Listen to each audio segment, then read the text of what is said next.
Hi everyone, ఇవాళ మనము ఇన్స్టెంట్గా బ్రేక్ఫాస్ట్ చేసుకోవడానికి ఇది ఒక మంచి రెసిపీ అండి.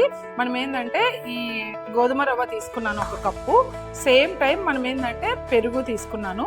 ఈ రెండు మనం ఏంటంటే ఒక 15 మినిట్స్ అనేది కలిపి అలా ఇప్పుడు మనం కర్డ్ వేసేసి కలిపి ఇది ఇలా మనం సోక్ చేయాలండి. సోక్ చేసుకున్న తర్వాత ఇది 20 కాంబీ బౌలు. మనం ఏదైనా సరే ఎయిర్ కంటైనర్ లాగా మనం ఎయిర్ తీసేసి మనం స్టోర్ చేసుకోవడానికి చాలా బాగుంటుంది ఇది. అలాగే మనం కర్డ్ కానీ తర్వాత దోశ పిండి ఏదైనా సరే మనం స్టోర్ చేసుకోవడానికి చాలా ఉపయోగంగా ఉంటుంది. ఇప్పుడు నేను ఇది 15 మినిట్స్ సోక్ చేశానండి. దీన్ని ఇప్పుడు మనం గ్రైండ్ చేద్దాం. ఇప్పుడు నేను ఫ్లేమ్ వెలిగిస్తున్నానండి. ఇది హాట్ ప్యాన్లో మనం ఏంటంటే దాంట్లో వేయాల్సిన ఇంగ్రీడియంట్స్ అన్నీ కూడా ఫ్రై చేస్తున్నాను. మీకు ఫ్రీ హీట్ కోసం మనం ఇలా పెట్టగానే ఫ్రీ హీట్ అయిపోతుంది. అంటే ఎంత టైం అవుతుందని వెయిట్ చేసే అవసరం ఉంటుంది. ఫ్రీ హీట్ కంప్లీట్ అయిపోయిందండి. మనం ఇప్పుడు 1 టేబుల్ స్పూన్ ఆయిల్ తోటి కొంచెం ఫ్రై చేసుకుందాం. జీలకర్ర ఆవాలు వేసాను, పచ్చిమిర్చి, ఉల్లిపాయ, కరివేపాకు. మనం ఇంకా ఇందులో కావాలి అంటే కాస్త పప్పు అలా పెసరపప్పు కూడా నానబెట్టుకొని కూడా యాడ్ చేసుకోవచ్చు.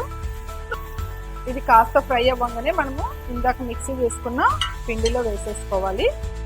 ఇది ఫ్రై అయిపోయిందండి. ఇప్పుడు మనం గ్రైండ్ చేసుకున్న పిండిలో యాడ్ చేసేద్దాం. తగినంత సాల్ట్ వేసుకోవాలి. ఇదంతా బాగా మిక్స్ చేసేసుకోవాలి. దోశ అనగానే ఆయిల్ పడుతుంది కదా, కొంచెం దీంట్లో మనకి నువ్వులు యాడ్ చేస్తున్నా, హెల్త్ మంచిది మనకి ఇందులో కూడా. ఇప్పుడు ఇందులో మనము దోశ యాడ్ చేస్తున్నాను.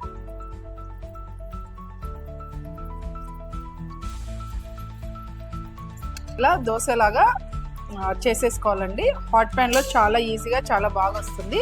ఇప్పుడు మనం మళ్ళీ లిడ్ క్లోజ్ చేసేసి టర్నింగ్ పాయింట్ వరకు మనం అనేది పెట్టుకోవాలి. ఇప్పుడు మనం టర్నింగ్ పాయింట్ వరకు కుక్ చేసుకో. కంప్లీట్ అయిందండి.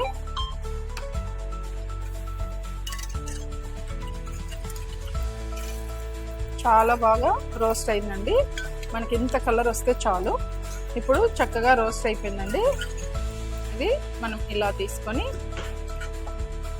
నార్మల్గా చాలా చాలా బాగుంటుందండి. చాలా ఇన్స్టెంట్ బ్రేక్ఫాస్ట్ అనేది ప్రిపేర్ చేసుకోవచ్చు.